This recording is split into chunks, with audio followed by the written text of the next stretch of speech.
we're back where we belong. We're number one. Stop We're the still count. number one, baby. Stop the count. Stop the count. Stop the. So here, Seahawks are sitting at top of the NFC West with the 7-5 record, shortly followed by the Cardinals and Rams at 6-6, and 49ers at 5-7. So It's still funny how the how you know, tight. do you see how the standings are? Because remember, the standings before was literally just split as much as split as it can be for a division. Now it's like it's mirrored 7-5, 6-6, 5-7. I mean, I think I was messaging you and I was like, could you imagine if like the Cardinals and Seahawks lost and the Rams and 49ers won? We would be like sitting here, everybody's at 6-6. The only ones that The won memes. was the Rams this past week, and that was the one where I was like, "Damn it, come on, Saints, what are you doing?" I mean, they could have. I mean, it's just, I think when Taysom Hill goes out with a season-ending injury, that's what. But that's I guess the short quip about the Saints is that they're due for a rebuild. They've just been pushing it off all these years, so we all knew it was coming. But sure. 75, we're on top. We have a 3-win streak right now compared to the losing streaks, the opposite of the losing streaks, the 3 losing streaks of the 49ers. Suck it, 49ers fans. And of course, Cardinals are losing too, which is really good because that helps them push us off of fighting for that the number 1 spot, although we have them next. Yeah. So starting off though, Seahawks, we kind of talked about it in our our Seahawk review or the week review, and we came back and beat the Jets. We got more on that in the other video. Go watch that. But who's the next 2 teams that we're facing, though, for the Seahawks? So we got the Cardinals up next, which, we'll talk about that in our preview coming up. And then after that, we got the entire NFC North pretty much. We go I think we go Packers, Vikings, Bears, or something along those lines. Yeah. Or in some order or the other. So, two of those three teams are definitely monsters. And I could just see us getting into a close match. Now that Chicago has gotten rid of Eberflus as their head coach, I think they're going to be a lot better. So I'm still going to keep the Chicago Bears as a team that could be like a trap game for us. Every game is a trap game for us. I can't do this anymore, Adam.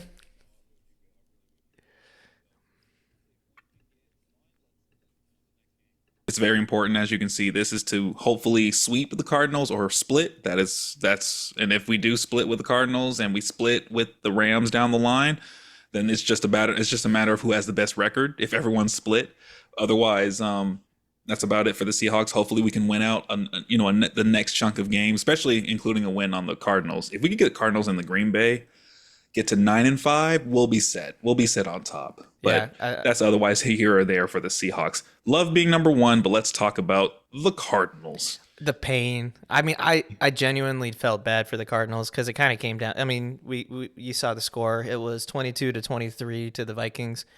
It came down to the fourth quarter too, and the Cardinals couldn't hold it out. I mean, you could say take ownership of your loss, but it's just a shitty way to lose. I'd hate losing like that. It's really strange too because the Cardinals actually they were in control of that game until, like you said, that fourth quarter. Because how do you have? Let me see. I'm just looking at here total. They had 154 yards or around 150 plus yards of rushing offense.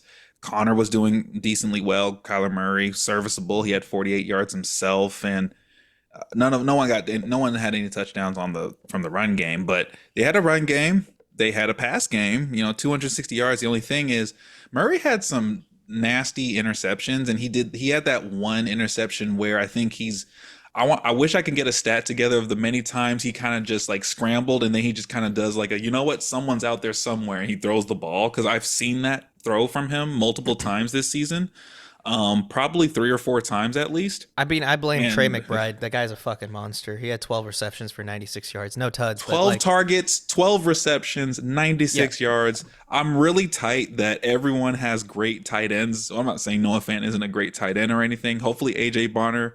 I'm not saying AJ Barner is a Trey McBride. He's a different caliber of a tight end for us. But man, every NFC West team has had a tight end that's oh yeah, just keep throwing them the ball.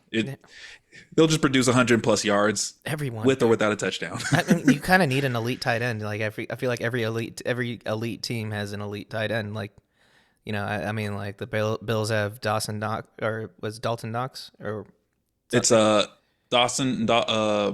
I know you're talking about Knox. There's Yeah, Knox, and then they have Dalton Kincaid. Dalton Kincaid. That's what I was thinking of. I Oh, think but they did Dawson have Knox and Dalton. Dawson Knox was there before, and he was really good Yeah, too. And I'm just like I'm tired of Travis y'all having. Kelsey, Mark Andrews, George Kittle, I Hawkinson think for the. who's been the tight ends? Well, Hunter Henry and the other tight end for the Patriots have also been serviceable. They've been getting Yeah, like a lot of like production too. So they're either way, important. They're overlooked, but they're really important. yeah, in this case for the Cardinals, it just wasn't enough because that fourth quarter was just, they just needed like, and actually they missed, I believe, an extra point and I think a field goal as well, if not two field goals. So there was a lot of points left on the board for the Cardinals, and they really should have had that game. But you know what? It's okay if they didn't have it.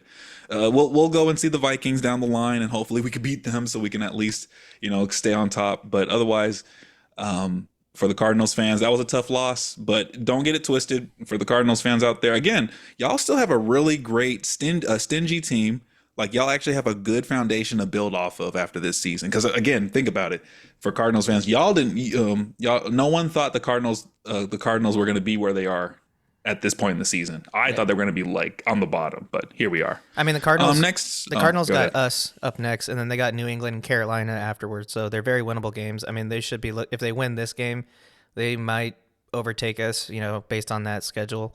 Well, Because Panthers, be careful of the Panthers because I don't know if you saw that Adam Thielen catch, that one-handed catch he had this past weekend. are they Man, back? like they lost, but like they're a different team Okay. with Bryce over there now. They're a different team now over there now. Just don't count them out. Like it's one of those moments where like even though we're 3 and something or whatever, we can still catch this. We can still catch this loss. So just I wouldn't count them out fully. That's the trap game with the Carolina Panthers. I hope they come out and beat the Cardinals too. Yeah. And so next up, we have Rams sitting at 3 at also in 6-6. They won against the New Orleans this week, 21-14. New Orleans, you couldn't do us a favor, man. Like, come on.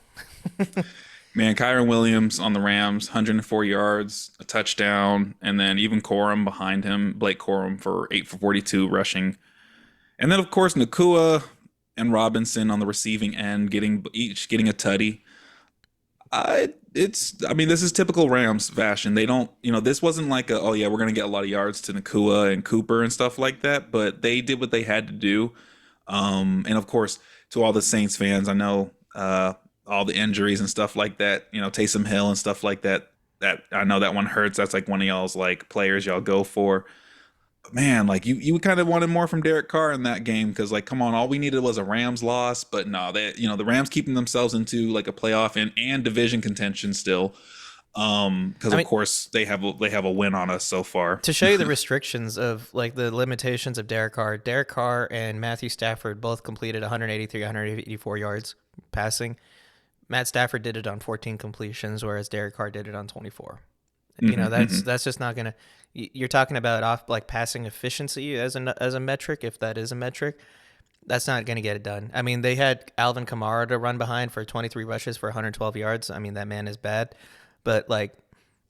You can't do that if you're doing dink and dime passes because you can't move the chains. Valdez Scantling, that was a good pass from Derek Carr for that touchdown. If you saw that one, that was a really good touchdown in the corner. It's just their offense after that touchdown and stuff just sputtered. Was missing. It sputtered. They had a 2-point conversion, and then after that, it was just the Rams. The Rams took that game. They held it. They got the win.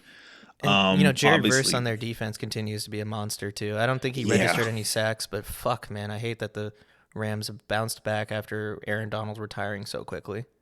Yeah, Verse is really good. That defense is stingy too. That's why I'm saying like Rams and the Cardinals, you can't really count them out. Still, they can still get up there. In the case of the Cardinals, they just got to beat us and have a better record. Rams have a better record first before we eventually see them at the final game in the season. So it's going to be down to the last game of the season to see what's going to happen in the NFC West, unless some of these teams start to lose. But please, Rams. Huh? Please, not us. Oh, excuse me. Yeah, not us though. But otherwise the Rams, like, ugh, yuck, you gotta win. I don't want y'all to have a win. I wish y'all were 5-7 like the 49ers, but here we are. Yeah, they got Buffalo up next, so that's gonna be a tough matchup. Buffalo's been kind of wiping the floor with the NFC West this season. Yeah. But then the Jets right afterwards, and that it will probably be, for every other team, softball wins. They're just fucking close Unless the for us. Jets find themselves or something, who knows? I mean, we don't even Please. know if Aaron Rodgers is going to still be throwing the ball come in a couple weeks. So No, that's fact. So the final team, we got the 49ers here. Bad loss. I mean, who hasn't had a bad loss against the Bills? Because the Bills are on a tear. So bad loss in the snow. That was like during a blizzard and stuff like that, which CMC is injured. yeah, dude, that I feel like that's the bigger loss. CMC and Jordan Mason. Dude, we got to go right into that.